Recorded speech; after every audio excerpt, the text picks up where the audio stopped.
Hello and welcome to History Through Question. Today's topic is GIC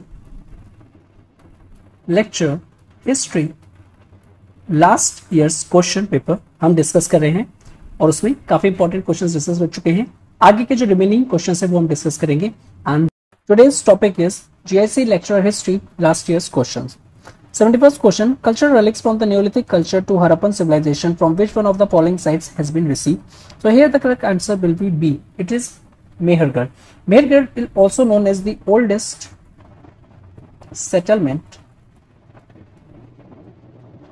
and it dates back around somewhere close to 7000 BC. This site is begun during pre-Harappan phase or is a pre-Harappan phase period site, and Mehergarh were also known because it's a farming village. So these are some of the information that is relevant concerning Mehergarh. So here the correct answer will be B. Next question, 72. Which of the following events related to the life of the Buddha did not happen on the Vaishak Purnima? So Vaishak Purnima, it's an important event. Okay, so here we have to identify the exact event. So correct answer will be B, home abandonment. Let's talk about the Purnima. Now Purnima in general sense, its meaning full day or full moon day in Sanskrit.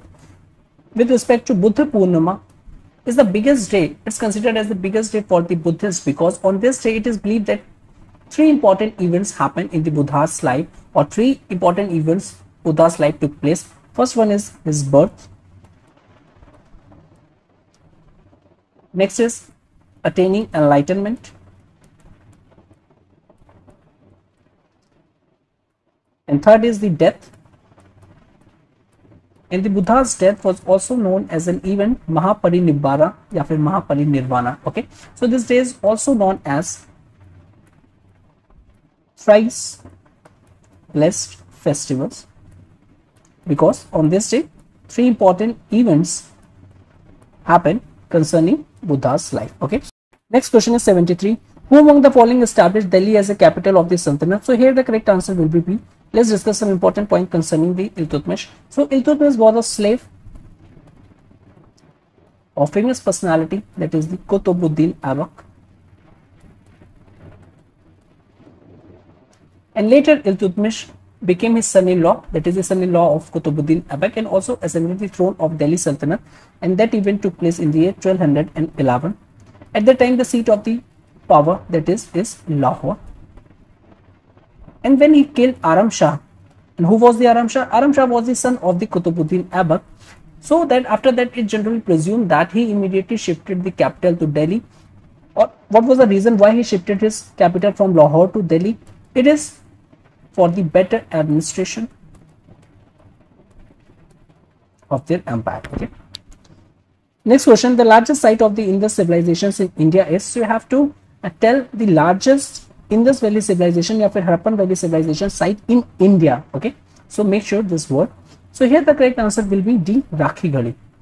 Let's discuss some important points concerning Rakhi Ghari. So Rakhi Ghari is to be developed as an iconic site. Recently it was in news, and in the Union Budget 2020-21, it was proposed that to develop Rakhi Ghari that was located in the Hisar district of Haryana as an iconic site. Along with it, 4 other sites was also chosen in order to become the iconic site, and these are the Hastinapur, that was located in the Uttar Pradesh, Shiv Sagar, it is in Assam, Dholavira, it is in Gujarat, and Adichanallur, it is in Tamil Nadu.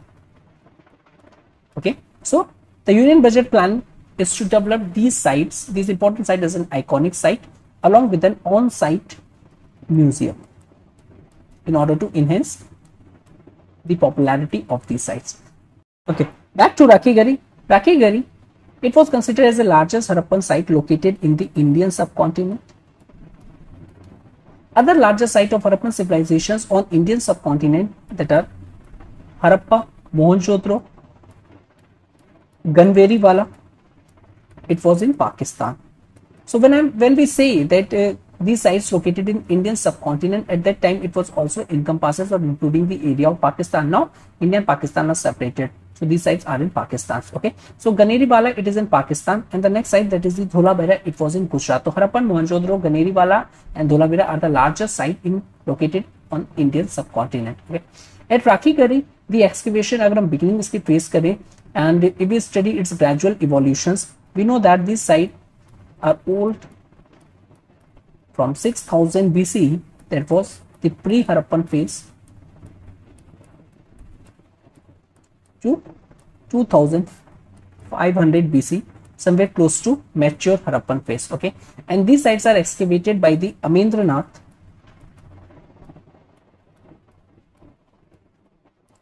of ASI, that is the Archaeological Survey of India. Let's discuss some important major findings at this site. First, talk about the settlement. So here the elements of mature Harappan phase found, and this mature Harappan phase is quite an important phase in the Harappan civilizations, because most of the informations concerning the Harappan civilization or Indus Valley civilizations come from this phase, that is the mature Harappan phase, neither from the pre-Harappan phase or the origin of Harappan phase or late Harappan phase. Majority information came from the mature Harappan phase, and this phase is represented by the planned townships having mud bricks along with some burnt brick houses along with proper drainage systems. That was the essential elements of Harappan civilizations. Next is the seals and pottery.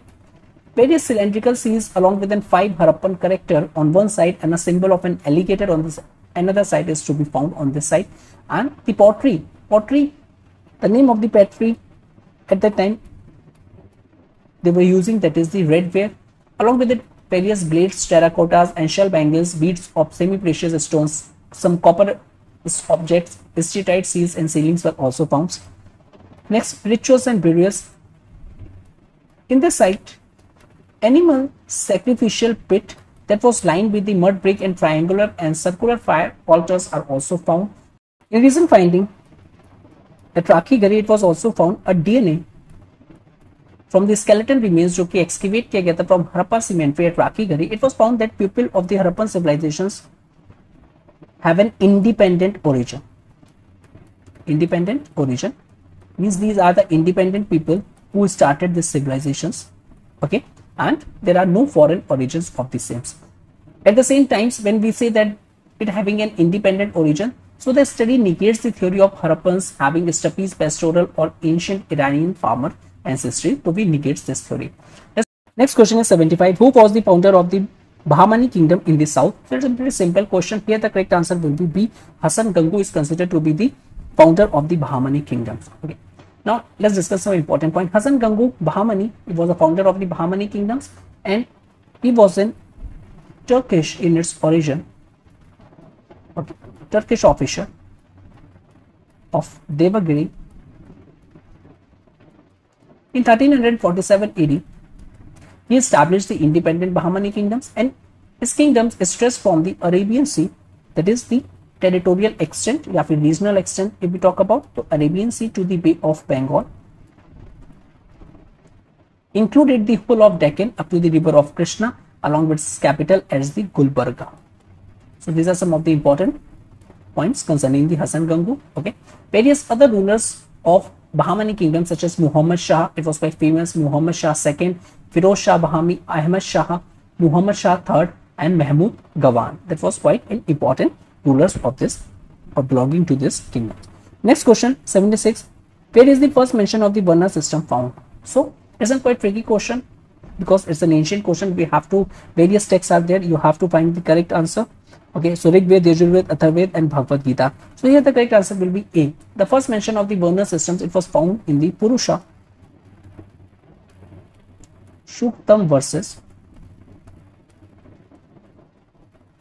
and these verses are found in the ancient Rig Vedic Sanskrit text. Here the word Purusha is believed to be the first being constituted by a combination of the 4 Varnas. Okay. Next question is 77. Chandela was the main center of art You have to choose the correct answer. Here the correct answer will be C, that is of Khajuraho. The Chandelas is a Rajput clan. Is basically a Rajput clan of central India. And if we talk about the Chandela dynasty led a great part of the Bundelkhand districts that was located in the central area, and its time period is to be 10th to 13th century AD. So it's quite an important time period as well. Chandela dynasty is known in the Indian history for the Maharaja Rao Vidyadhara, basically, and it was considered that he spurred an assault of the Mahmud of Ghazni. At the same time, Khajuraho was their first capital city, which was later shifted to Mahotsava Nagar or Mahoba. So Khajuraho was his earlier capital, and later they shifted to the Mahoba. The kingdoms of Chandelas of Khajuraho were dependently a piece of the extensive domains that was the of Gurjara Pratiharas. Next question, 78. Who among the following is credited with the starting a new era? So you have to choose the correct answer. Here the correct answer will be D, that is the Lakshmana. So the Lakshmana era was started, and it started in the year of AD 1119, and it was started by the Sena dynasty. Let's talk about some facts regarding Sena dynasty. It's an Indian dynasty ruling in Bengal, and its time period is 11th and 12th century Common Era. And in the mid of the 11th century, a vassal of the Pallavas named, that is the Hemanta Sen, he founded the Sena dynasty, and in 12th century the territories were won by the Devar dynasty. So these are important points to remember. Next question is 79. Who divided the Mughal Empire into provinces for the first time? So here the correct answer will be D. It's quite an important topic. Okay, so let's discuss some important points. The Subhas, which was considered to be established by the Mughal Emperor Akbar, and it was a part of its administrative reforms which taken in the year 1572 to 1580. Initially, Subhas were 12 in number, but as the conquest expanded, as the number of territories added under Mughal Emperor, the name on the number of the Subhas extended further to 15 by the end of his reign. Okay, and later Subhas were further divided into Sarkars, and these Sarkars are also known as the districts. 80 question. Where was the first session of the Indian National Congress held? So here one important thing, if this question asked where the first Indian National Congress is scheduled or proposed, so the correct answer will be Pune, but here the first Indian National Congress held they asked, so here the correct answer will be C, that is the Mumbai. Okay, let's discuss the first session of the Indian National Congress. Earlier it was proposed as Pune, but unfortunately an outbreak of plague in Pune, so the venue was shifted to the Bombay. Okay, so in this way the correct answer will be C and not the D. And the first session was held in the Bombay. Where it was held? So it was held at the Gokuldas Tejpal Sanskrit Pathshala.